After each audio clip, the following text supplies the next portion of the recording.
On Wednesday, May 6th, Days of Our Lives shifts into a more dangerous kind of episode, not because Salem erupts all at once, but because several characters are suddenly forced to face what they have been avoiding. This may be an episode about conversations, but make no mistake, every conversation carries pressure. Let's break it down. Wednesday's episode gives Johnny DiMera something he desperately needs: a quiet room, a trusted voice, and permission to stop pretending he is fine. Marlena counseling Johnny may become one of the most meaningful scenes of the week, because Johnny's trauma did not end when he was rescued. Everyone around him may be focused on the miracle. He survived Sophia's trap, he made it to the hospital, and the immediate danger is over.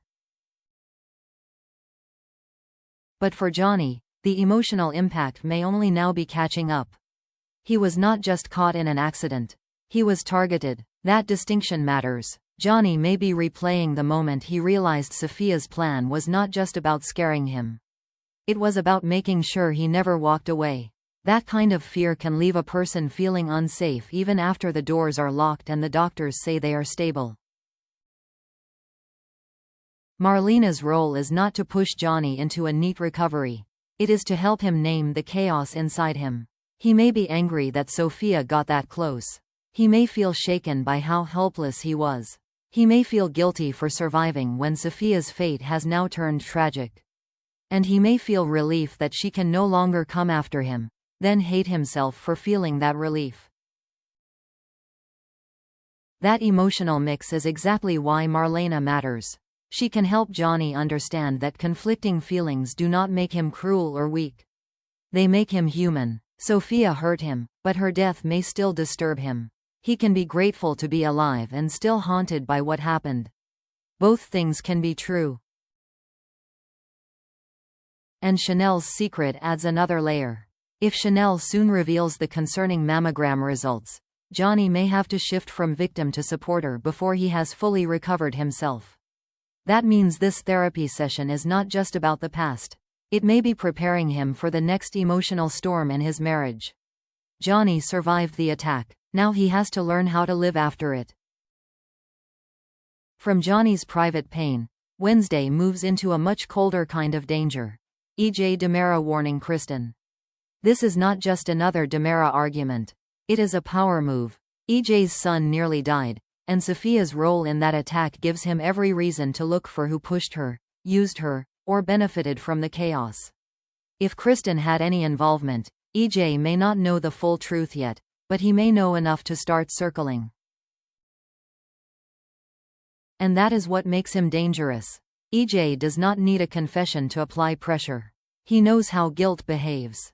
He knows how DiMeras hide panic behind arrogance. He knows the difference between a normal denial and a denial that sounds rehearsed. Kristen can try to play innocent, but E.J. is not an easy audience. She may accuse him of hypocrisy.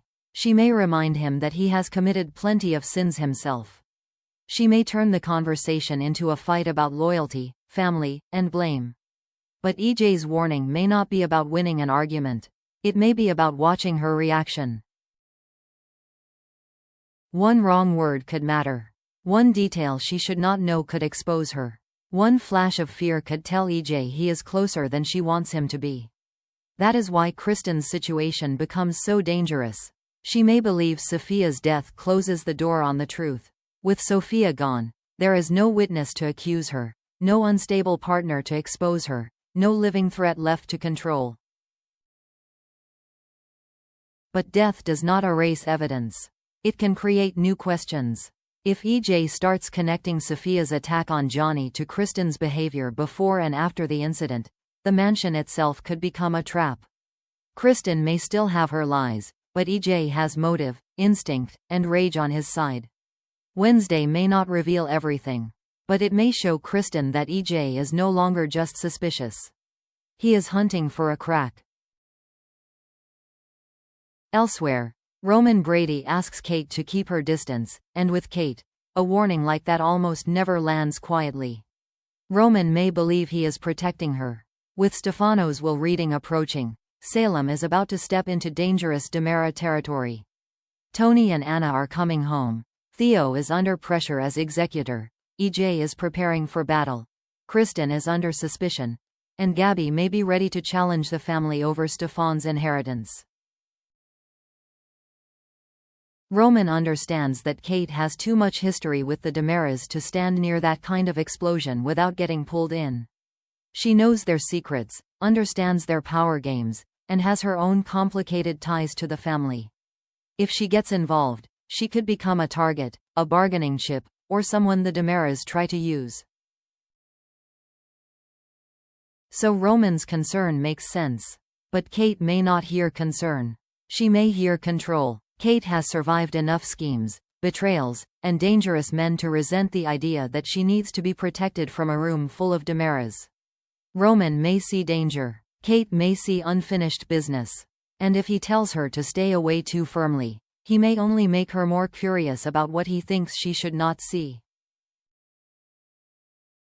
That is where this scene could become more than a simple warning. Roman may be trying to keep Kate safe, but his request could accidentally signal that something big is coming. And Kate is exactly the kind of person who follows tension instead of avoiding it. The closer Stefanos' will reading gets, the more every player starts choosing a position. Roman wants Kate out of the blast zone. But Kate may decide the blast zone is exactly where the answers are. Theo Carver's conflict over his mother's return could bring one of Wednesday's most emotional undercurrents. A return like this should feel like a gift. For Theo, it may bring relief, love, and a rush of memories he never expected to face all at once. But in Salem, a return rarely arrives without questions attached. And for Theo, the timing makes everything more complicated. He is already carrying pressure as the executor of Stefanos' will. That means Theo is not just attending a family event. He is stepping into the middle of DiMera history, DiMera ambition, and DiMera secrets.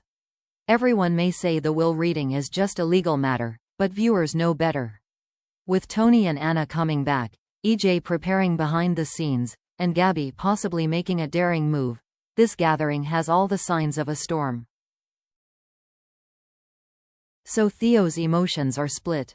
Part of him may want to focus on his mother and the personal meaning of her return. Another part may be distracted by the responsibility sitting on his shoulders. He may wonder whether this is truly a moment of healing, or whether the past is returning at the exact moment Salem is about to reopen old wounds. That inner conflict is what makes Theo's story compelling. He may be happy, but not fully settled. He may be grateful, but still cautious. A mother's return touches the heart, but Stefanos' will pulls Theo into a darker legacy, one built on power, family secrets, and dangerous expectations. Chad may try to calm him down and remind him that everything will be fine. But Theo may know that DiMera events rarely stay controlled for long. Even if he wants to believe the best, he may feel the weight of being responsible when powerful people are waiting for answers. This is not just a reunion story.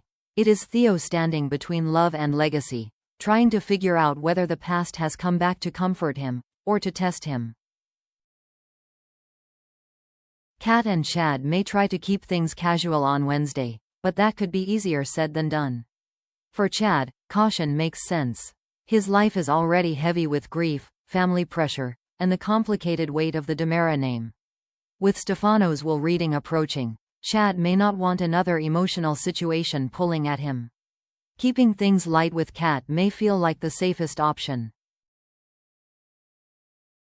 No labels, no expectations, no promises. Kat may agree with that, at least on the surface.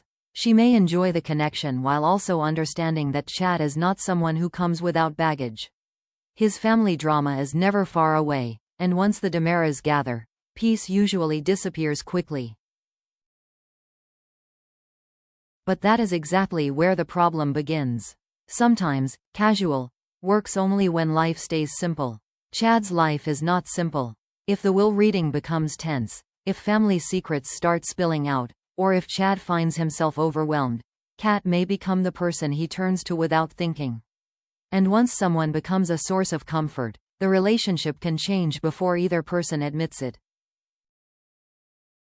Kat and Chad may not be rushing into romance. They may even be telling themselves they are being smart. But chemistry does not always need a dramatic confession to grow. It can build through small moments, a private laugh, a serious conversation, a look that lingers a little too long. By trying to keep the connection casual, they may actually reveal how much they are trying to control it. And in Salem, the harder people try to keep feelings contained, the more obvious it becomes that something deeper is already starting to form. So Wednesday, May 6th looks like an episode built on pressure, suspicion, and emotional honesty. Marlena helps Johnny face the trauma he has been trying to survive. EJ puts Kristen on notice as questions about Sophia become more dangerous. Roman warns Kate to keep her distance, but Kate may not be willing to stand back. Theo struggles with his mother's return while Stefano's will-reading approaches. And Kat and Chad try to keep their connection casual, even though Salem may already be pushing them towards something deeper.